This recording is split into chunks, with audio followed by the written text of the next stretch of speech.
Hello friends, welcome back to my channel cooking house by Poppy. আজ আমরা আপনাদের জন্য নিয়ে এসেছি একটা নতুন রেসিপি। এই রেসিপিটি দিয়ে আপনারা এক থালা ভাত খেয়ে নিতে পারবেন, আমি খুব নিঃসন্দেহে বলে দিতে পারছি। এটি হচ্ছে লইট্টা মাছের ভুনা।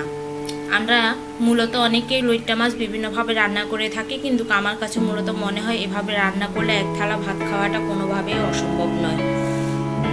তাই আজ আমি আপনাদের সাথে এভাবে শেয়ার করছি। দেখুন আমার রান্নাটা কতটা লোভনীয় দেখতে হয়েছে।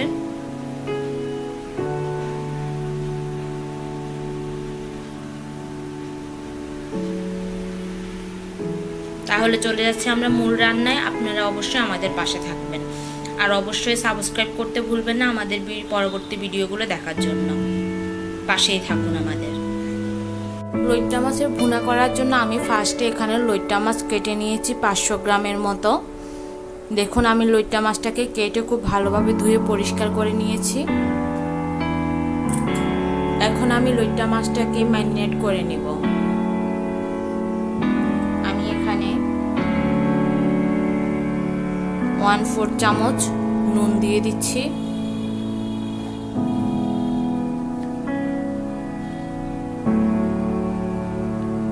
পরিমাণ মতো হলুদ গুঁড়ো দিয়ে দিচ্ছি,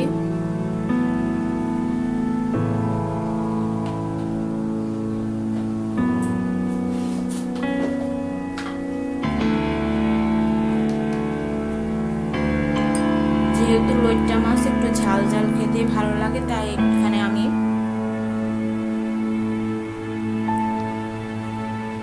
1 চামচের মতো লঙ্কার গুঁড়ো দিয়ে দিলাম।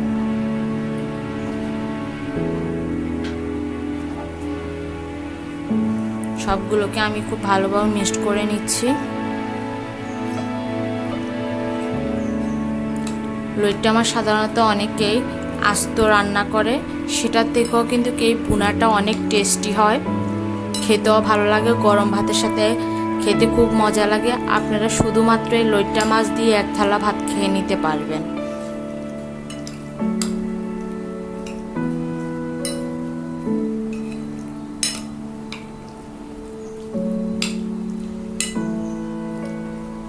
আমার ম্যারিনেট করা হয়ে গেছে, এখন আমি এগুলো রেখে দিচ্ছি 5 মিনিটের জন্য। চুলায় একটি প্যানে আমি তেল গরম বসিয়ে দিয়েছি। যেহেতু এটা ভুনা, একটু তেল তেলে ভাব থাকলে ভালো লাগে এবং টেস্টি লাগে খুবই। আমি তেল গরম হওয়ার জন্য অপেক্ষা করছি। ফ্রেন্ডস, আমার তেলটি গরম হয়ে গেল। আমি এখানে বড় বড় 3টে আস্ত পেঁয়াজ কুচো করে নিয়েছি। এখানে পেঁয়াজের পরিমাণটা একটু বেশি দিতে হবে, যেহেতু ভুনা খেতে খুব ভালো লাগে, তাই আমি এখানে পেঁয়াজের পরিমাণটা বেশিই নিলাম। আমি দিয়ে দিচ্ছি পেঁয়াজ কুচিগুলো।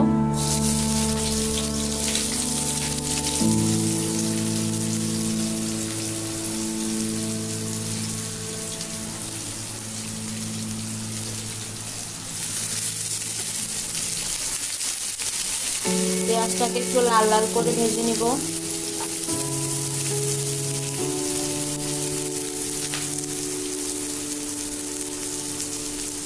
আমি এখানে সামান্য পরিমাণ নুন দিব, যেহেতু আমি ম্যারিনেট করতে নুন দিয়েছি, তাই এখানে খুব অল্প পরিমাণে নুন দিচ্ছি, শুধু পেঁয়াজটা সেদ্ধ হওয়ার জন্য।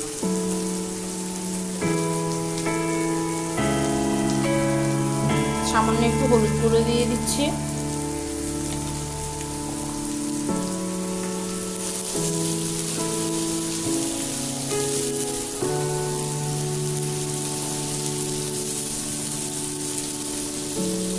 পেঁয়াজটাকে আমি একটু লাল লাল করে ভেজে নিচ্ছি। ফ্রেন্ডস, আমাদের পেঁয়াজ ভাজা হয়ে গেল, লাল লাল করে ভেজে নিয়েছি। এখন আমি এখানে যে ম্যারিনেট করা লইট্টা মাছটা সেটা দিয়ে দিচ্ছি।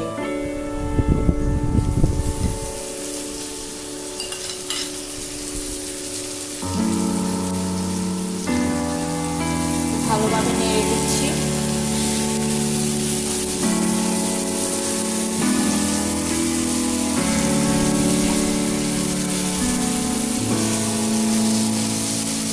লইট্টা মাছ যেহেতু নরম, খুবই সফট একটি মাছ, এগুলাকে এভাবে ভুনো করলে খুব ভালো লাগে, আস্ত রান্না করার থেকেও খেতে খুবই মজা লাগে।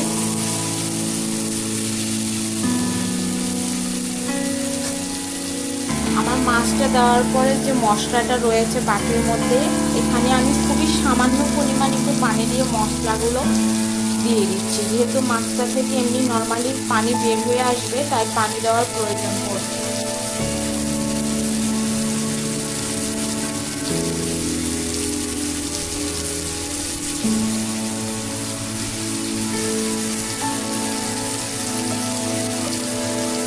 দেখুন আমি খুবই সামান্য একটু পানি দিয়ে বাটিটা দিয়ে দিচ্ছি এখানে।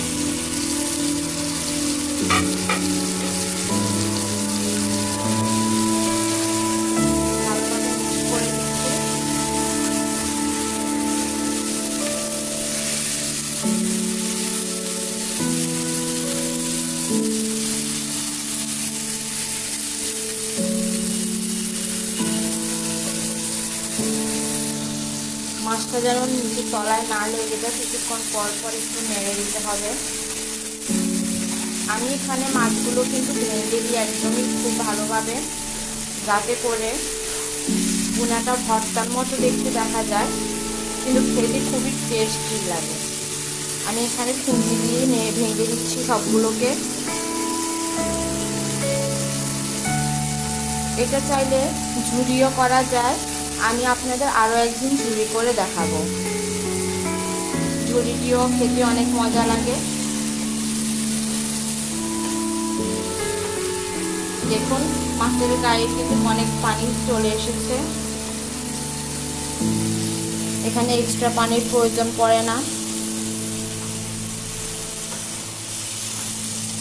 এভাবে রান্না করলে মাছের গায়ে যে আষ্টে ভাবের গন্ধটা থাকে, সেই গন্ধটা আর থাকে না।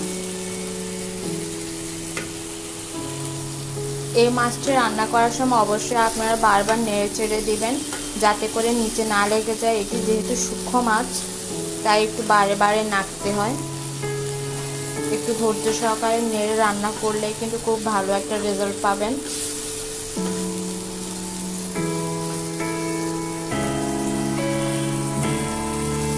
আমি মাছটাকে কিন্তু একেবারেই শুকনো শুকনো করব না। দেখুন আপনারা আমি কতটুকু রেখেছি, এভাবে করলে খুন্তি থেকে পড়ে যাচ্ছে, এরকম অবস্থায় আমি নামিয়ে ফেলবো। কড়াইয়েও লেগে থাকে না, একটু উঠে আসে। আমি চুলাটা অফ করে দিচ্ছি, আমার রান্না হয়ে গেল। ফ্রেন্ডস, তৈরি হয়ে গেল আমার লইট্টা মাছের ভুনা। দেখুন এটি কতটা সুন্দর কালার এসেছে। এটি খেতে অবশ্যই ভালো লাগবে। আপনারা গরম ভাতের সাথে এটি সার্ভ করবেন। এটি দিয়ে আপনারা এক থালা ভাত খেয়ে নিতে পারবেন। আমাদের পাশে থাকার জন্য অবশ্যই ধন্যবাদ আপনাদেরকে। আপনারা আমাদের লাইক, কমেন্টস এবং শেয়ারের মাধ্যমে আমাদেরকে আপনাদের মতামত জানাবেন। ধন্যবাদ সবাইকে। সুস্থ থাকবেন, ভালো থাকবেন।